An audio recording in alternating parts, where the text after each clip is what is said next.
What if the AN-94 is one of the worst full-auto assault rifles in Black Ops 7, and also the best burst rifle in the game?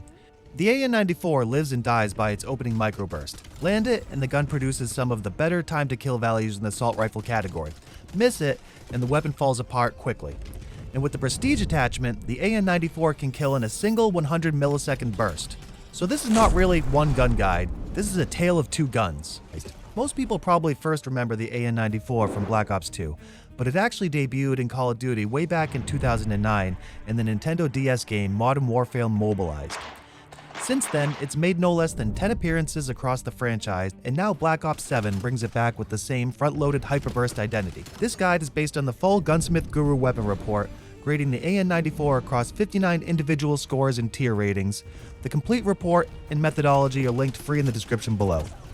The AN-94 deals 30 damage in its max damage range and has a 4 to 6 shot kill profile, which is nothing unusual for an assault rifle.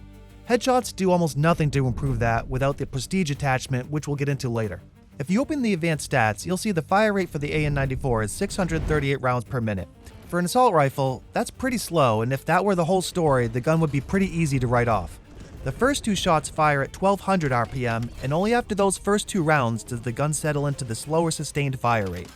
So if you miss those first two shots, you'll be looking at TTKs of 282, 376, and 470, which is decent up close, but worst in class beyond the max damage range. If that microburst hits, you're now looking at best in class TTKs up close and medium range, and there's an awkward skill relationship here. The players who benefit most from the faster opening burst may also be the players least likely to land those opening rounds consistently. If your centering is already strong, the burst gives you a real advantage. If not, the weapon may feel much worse than the numbers suggest. Accuracy is solid overall. The pattern is mostly predictable vertical climb with relatively little horizontal movement. If you hold the trigger down, the vertical recoil does eventually build, but in short bursts, the AN-94 resets before that climb ever becomes difficult to control. And once you equip the prestige attachment, sustained recoil is no longer part of the equation. We'll get to why in a moment. The AN-94's sustain is pretty standard. It has a 30-round magazine and a roughly 3-second reload, and if you're using the burst efficiently, ammo usually is not much of a problem. Handling and mobility, on the other hand, are where the gun really struggles. ADS, sprint to fire, and movement speed, and nearly every other category in the report sit near the bottom of the assault rifle class. The good news is that you don't need much help with recoil, accuracy, or even lethality. That gives you a lot more freedom to use your attachments to fix those weaknesses we just went over. That brings us to builds in the second version of the AN-94. Remember, I started the video by telling you that the AN-94 was the best burst rifle in the game. The Hyperburst Prestige attachment is why. The Prestige attachment extends the AN-94's opening microburst to 3 rounds, with all 3 rounds firing at 1200 RPM. Upper torso and upper arm shots now deal 33 damage, and headshots now deal 34. That means 1 headshot and 2 upper body shots add up to exactly 100 damage, giving the AN-94 a 1 burst time to kill of just 100 milliseconds.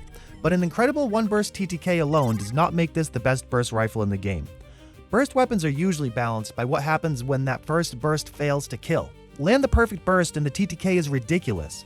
Miss the 1 burst kill, and the delay before your next one can send the TTK into the 400 millisecond stratosphere. This build of the AN-94 does not have that problem. I tested it against every other burst weapon using multiple full magazine runs, and the important discovery here is that you should not switch the AN-94 into semi-auto mode.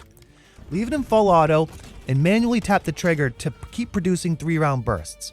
You want to pull it again as soon as the weapon resets, but not so quickly that it transitions into sustained fire.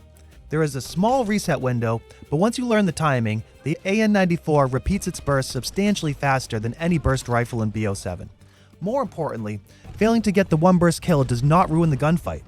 If all 3 rounds from the first burst land, you only need 1 bullet from the second to finish the kill. And that is what breaks the normal burst rifle trade-off. You get the potential to delete someone in a single 100 millisecond burst, but when that doesn't happen, you still fall back on an elite 4-shot TTK instead of being punished by a massive burst delay. Recoil is not a factor, and the build is remarkably efficient with ammunition, so you don't need to waste your attachments in those areas either. And because the AN-94 already has the lethality, accuracy, and recoil control covered, you can spend the rest of the build fixing what it actually struggles with: ADS, sprint to fire, and mobility. Even if you're not using the Prestige attachment, the AN-94 is still incredibly easy to build. I would not waste attachments on recoil control. Focus on improving handling and mobility, and you really can't go wrong. The AN-94 is all about the microburst. Land it and the weapon is very competitive. Waste it and the sustained fire rate leaves very little room for recovery. That is the tale of two guns. The full AN-94 weapon report, all the scoring, the methodology behind it are linked free in the description below. Please leave a like, subscribe for more data-driven guides like this, and remember, with the AN-94, when you hold the trigger down, you lose.